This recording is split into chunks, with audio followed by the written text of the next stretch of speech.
Le combat spirituel est une confrontation. C'est une dispute qui a lieu dans le monde spirituel invisible. Et la particularité de ce type de conflit est que, bien qu'il se déroule sur le plan spirituel, il se manifeste souvent sur le plan physique visible. C'est pourquoi l'apôtre Paul a dit que notre lutte n'est pas contre la chair et le sang. Et c'est vrai. Il ne s'agit pas des choses de ce monde. En tant que croyant, vous ne luttez pas contre les gens. Vous n'affrontez pas seulement les circonstances. Non, vous combattez l'esprit qui se cache derrière la personne, le diable derrière la situation. Notre combat n'est pas contre la chair et le sang, mais contre les dominations, contre les autorités, contre les puissances de ce monde de ténèbres, contre les forces spirituelles du mal dans les régions célestes. Mais regardez ce que nous allons faire aujourd'hui. Prions pour la victoire dans tous les domaines de notre vie. Ayez la foi que Dieu défait tous les plans de l'ennemi. Ayez confiance que le Seigneur aura le dernier mot dans tous les domaines qui vous concernent. Votre protection, les conflits auxquels vous êtes confrontés, les luttes que vous traversez, le Seigneur a le dernier mot sur tout cela. Par la foi, l'adoration et la prière, nous sommes protégés des forces du mal. Et plus encore, nous avons la victoire. Et avec cette compréhension, prions. Seigneur Jésus, aujourd'hui je me tourne vers toi en toutes choses. J'honore et je révère ton saint nom en ce jour. Tu es le seul à mériter la gloire. Tu es le seul à mériter ma louange et mon honneur. Ma prière aujourd'hui, Seigneur, est que tu te battes pour moi. Combats mes batailles, Seigneur. Je crois que chaque revers envoyé par l'ennemi sera une préparation pour être une bénédiction pour moi, au nom de Jésus.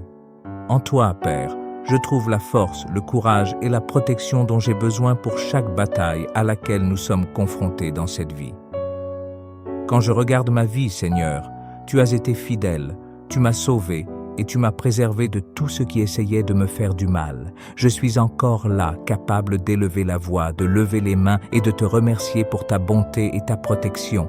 C'est grâce à toi, Seigneur Jésus, que j'ai survécu à toutes les attaques du diable qui visaient à me blesser. Je réprimande, j'annule et je détruis toutes les missions, tous les plans et toutes les attaques de l'ennemi contre ma vie et celle de ma famille. Je prie, Seigneur, pour que le sang de Jésus-Christ sur ma vie annule toutes les malédictions et toutes les paroles négatives qui ont été prononcées sur moi. Sa parole dit dans le psaume 34, verset 7, que l'ange de l'Éternel campe autour de ceux qui le craignent et les délivre. Goûtez et voyez que le Seigneur est bon. Heureux celui qui se réfugie en lui. Craignez le Seigneur, vous son peuple saint, car ceux qui le craignent ne manquent de rien. Je prie donc pour que ses anges m'entourent, que le Seigneur me délivre de toutes mes difficultés. Délivrez-moi de toutes les forteresses, de tout ce qui cherche à entraver ma croissance spirituelle. Délivre-moi émotionnellement, physiquement et spirituellement de toutes les attaques de l'ennemi. Ta parole dit que le Seigneur est fidèle et qu'il te fortifiera et te protégera du malin. Je te glorifie pour ta parole et ta garantie, la garantie de me protéger du mal, de me délivrer de tous les pièges qu'il prépare, de me préserver de toutes les ruses du malin. Tu es fidèle, Dieu. Au nom de Jésus, aucune arme créée contre moi ne prospérera. Au nom de Jésus, je rejette toute langue qui s'élève pour me calomnier.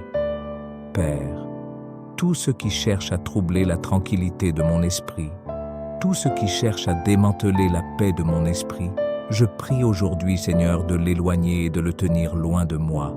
Sauvegarder ma tranquillité d'esprit, Jésus. Garde la paix dans mon âme, Seigneur. Père, lorsque je suis confronté à des situations et à des choix difficiles et complexes dans la vie, m'accordes-tu la grâce et la force d'âme nécessaires pour les surmonter? Accorde-moi la foi de me tourner vers toi pour être guidé et le pouvoir de laisser la foi dominer au lieu de la peur. Aide-moi à surmonter les sentiments de désorientation et d'anxiété et, en retour, donne-moi la certitude, la conviction qu'aucune arme forgée contre moi ne triomphera. Je prie, Seigneur, que lorsque l'adversaire essaie d'inonder mon esprit de peur et d'inquiétude, lorsqu'il essaie de m'accabler de poids, tu sois mon soutien. Que tu sois mon refuge, Seigneur Jésus. Que tu interceptes tout ce qui pourrait me conduire à un état de dépression ou d'anxiété.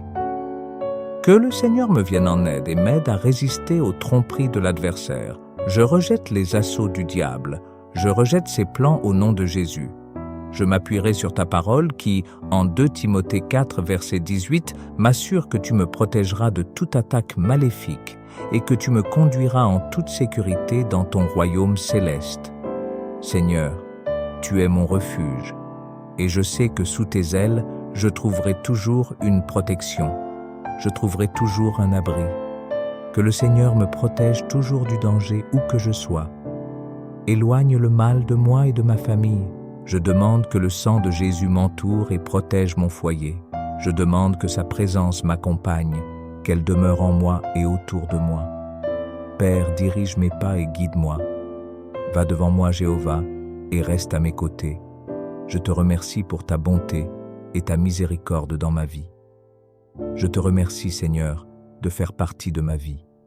Tu es le Seigneur Dieu omnipotent, le grand je suis. Je proclame que tu es mon refuge, tu es la pierre angulaire, et je choisis de faire confiance au Dieu vivant et réel. Tu me protèges des tempêtes et des adversités de la vie. J'invoque le sang de Jésus sur chaque membre de ma famille pour leur protection et leur préservation. Je décrète et déclare que les portes de l'enfer ne prévaudront pas contre moi et mes proches. Seigneur, je me remets, moi et ma famille, entre tes mains, au nom de Jésus. J'applique le sang de Jésus sur chaque montant de porte de ma maison, sur chaque cadre de fenêtre, pour une protection au nom de Jésus-Christ. Que ta colonne de feu se manifeste là où ma famille et moi résidons chaque nuit. Seigneur, tu as promis de ne pas laisser la maladie s'approcher de moi. C'est pourquoi je déclare que la maladie et le malheur sont loin de moi. Je prie le Seigneur de nous protéger, moi et ma famille, de tout ce qui est invisible et qui cherche à nous nuire. Aucun démon de l'enfer, aucun esprit impur, aucune malédiction ancestrale, aucun revers ne m'atteindra ou n'atteindra ma famille, grâce à toi, Dieu. Je prie pour que vous me protégiez, moi et mes proches, au nom de Jésus-Christ de Nazareth, le nom qui a reçu le pouvoir au-dessus de tous les noms. Sa parole dans le psaume 91 dit que le Seigneur me délivrera de la terreur de la nuit et de la flèche qui vole le jour. Et j'accepte cette promesse. Je crois que tu es fidèle à ta parole. Dieu, donne-moi la foi de Moïse pour que lorsque tu me parleras et me convoqueras pour accomplir ton œuvre, ou lorsque le moment sera venu pour moi de répondre à l'appel de mon destin, tu m'aides à ne pas hésiter. Donne-moi la foi de m'avancer et de marcher sur l'eau. Lorsque mon esprit me dit que je ne peux pas faire ceci ou que je ne réussirai jamais à cela, je prie pour une foi audacieuse qui me fera reculer et dire qu'avec Dieu tout est possible. Donne-moi la mesure de la foi qui croit vraiment que tu es le Dieu du je suis et que tu feras un chemin quand il semble n'y en avoir aucun. Seigneur, je prie pour un cœur d'adoration comme celui de David. Je veux aussi suivre ton cœur. Je veux aussi t'adorer en esprit et en vérité. Cher Dieu, donne-moi le courage des 3 jeunes Hébreux, le courage d'enlever toutes les idoles de ma vie, le courage de refuser de me prosterner devant tout ce qui essaie de prendre ta place dans ma vie. Et Père, je prie pour que tu grandisses dans ma vie au fur et à mesure que je diminue. Je bénis ton saint nom. Merci d'avoir répondu à ma prière. Au nom de Jésus, je prie. Amen.